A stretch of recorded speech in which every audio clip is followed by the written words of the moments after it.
ਉਧਰ ਹਾਈਕੋਰਟ ਦੇ ਵਕੀਲ ਸਿਮਰਨਜੀਤ ਸਿੰਘ ਨੇ ਐਨਬੀ ਨਿਊਜ਼ ਉੱਤੇ ਖੁਲਾਸੇ ਕਰਦਿਆਂ ਕਿਹਾ ਹੈ ਕਿ ਅਮਰੀਕਾ ਤੋਂ ਵਾਪਸ ਭੇਜੇ ਭਾਰਤੀਆਂ ਦੇ ਮਾਮਲੇ 'ਚ ਭਾਰਤ ਸਰਕਾਰ ਉੱਤੇ ਵੱਡੇ ਸਵਾਲ ਖੜੇ ਹੁੰਦੇ ਨਜ਼ਰ ਆ ਰਹੇ ਨੇ। ਕਿਉਂਕਿ ਉਹਨਾਂ ਕਿਹਾ ਕਿ ਠੱਗ ਟਰੈਵਲ ਏਜੰਟਾਂ ਉੱਤੇ ਵੀ ਨੱਥ ਪਾਣੀ ਚਾਹੀਦੀ ਹੈ।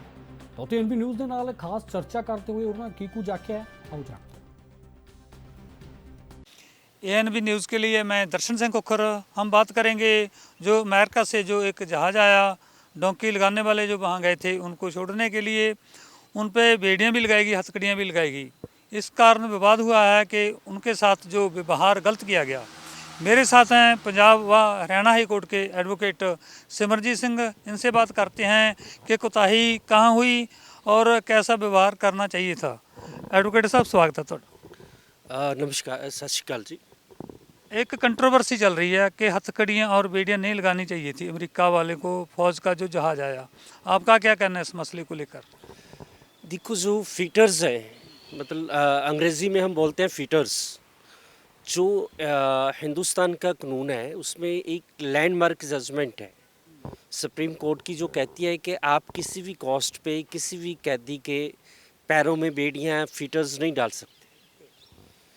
तो जैसे यूएस में इशू हुआ है, वैसे तो यूएस जो लॉज हैं प्रो ह्यूमन मतलब जो ह्यूमन राइट्स की वो रिस्पेक्ट भी करते हैं।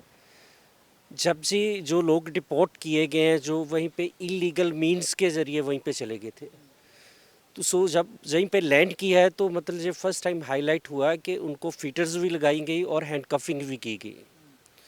उस पर कंट्रोवर्सी हुई है। मेरा ये ओपिनियन है कि जब ट्रंप ने प्रेसिडेंट बनने से पहले ही डिक्लेयर कर दिया था कि मैंने अपने स्टेट में यूएस में जो इलीगल माइग्रेशन है वो रोकूंगा, जो लीगल है उनके राइट्स प्रोटेक्ट करेंगे। जब एक पॉलिसी डिक्लेयर होगी, जब ट्रंप ने प्रेसिडेंट ने सभी स्टेट्स को इंक्लूडिंग हिंदुस्तान सभी को बोल दिया कि अपने अपने ये आपकी लिस्ट है, आप अपने बंदे लेके जाओ।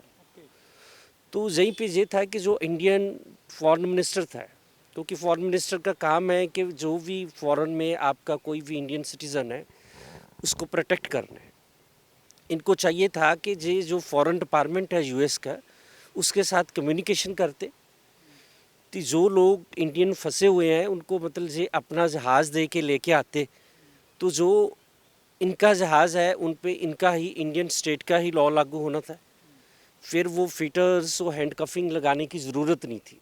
मेरे को लगता है कि यहीं पे ही कम्युनिकेशन गैप रह गया है। इंडिया वाले लोग ये भी कह रहे हैं कि सही है हथकड़ियाँ लगाना, बेड़ियाँ लगाना, क्योंकि जहाज़ वालों को जो आर्मी का जहाज़ था, खतरा था कि उनको किडनैप ना कर लिया जाए, कोई हल्ला गुल्ला ना हो जाए, इसलिए सही किया जो अमेरिका की आर्मी है उसने।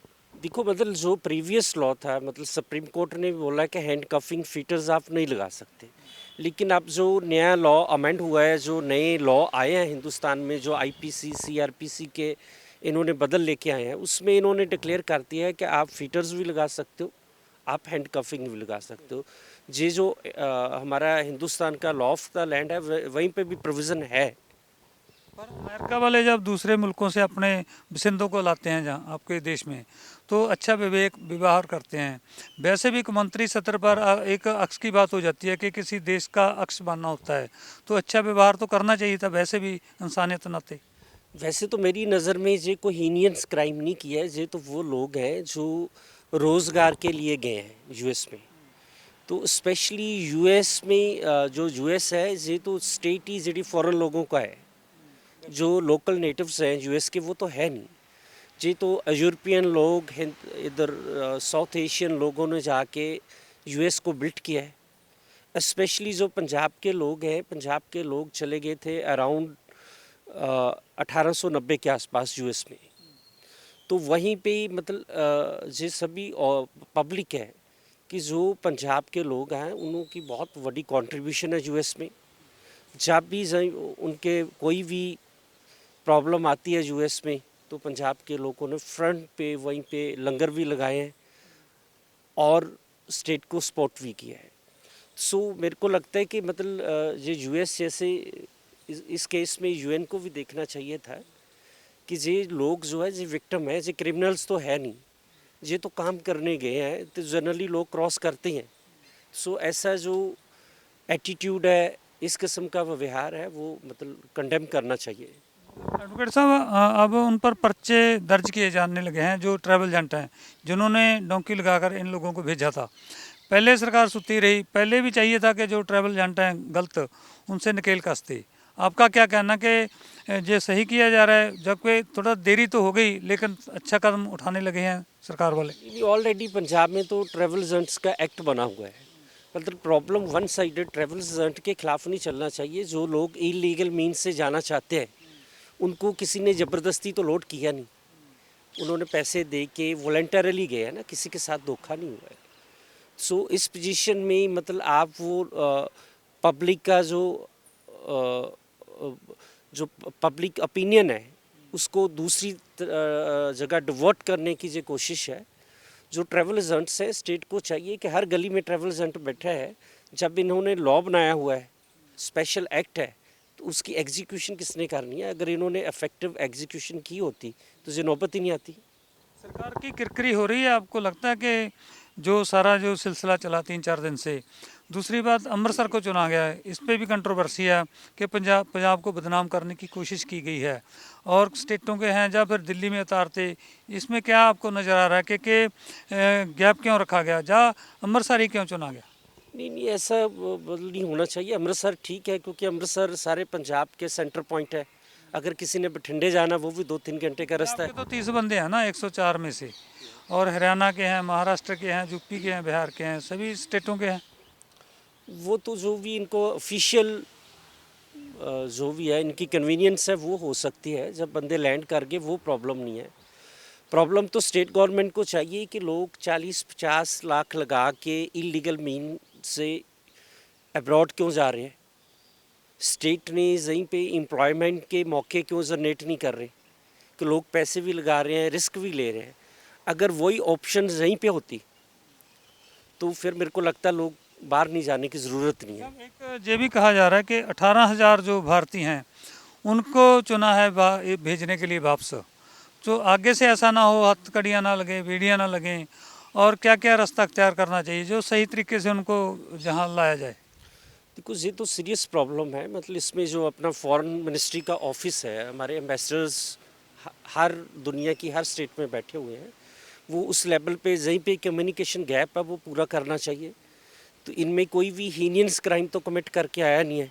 सो इनके प्रति एटीट्यूड है वो लिबरल होना चाहिए।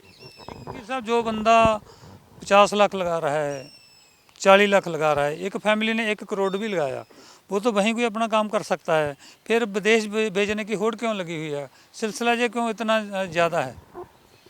देखो सिलसिला ये है कि पंजाब में कोई इंडस्ट्रियल पॉलिसी नहीं है स्टेट की। मतलब सबसे पहले तो हिली स्टेट्स जम्मू कश्मीर, हिमाचल, उत्तरांचल साथ में होने के कारण वहीं पे स्पेशल सब्सिडीज़ हैं वहीं पे। तो अब जो स्टेट है उन्होंने यूपी में बहुत अच्छे पैकेज दे दिए हैं, इंडस्ट्रियलिस्ट को अच्छा माहौल दे दिया है। बिहार ने पैकेज दे दिया है, जो पंजाब की इंडस्ट्री है वहीं पे जानी शुरू हो गई। तो अब जो पंजाब है इसको डेवलप करने के लिए मतलब पंजाब का कई क्राइसिस पैदा हो गए। मतलब वाटर पोल्यूशन भी आ गया है, वाटर लेवल भी नीचे जा रहा है। जो एग्रीकल्चर है वो अब अपनी नीड्स फुलफिल नहीं कर रही क्योंकि 50 लाख 40 लाख से एकड़ कोई भी कम नहीं है।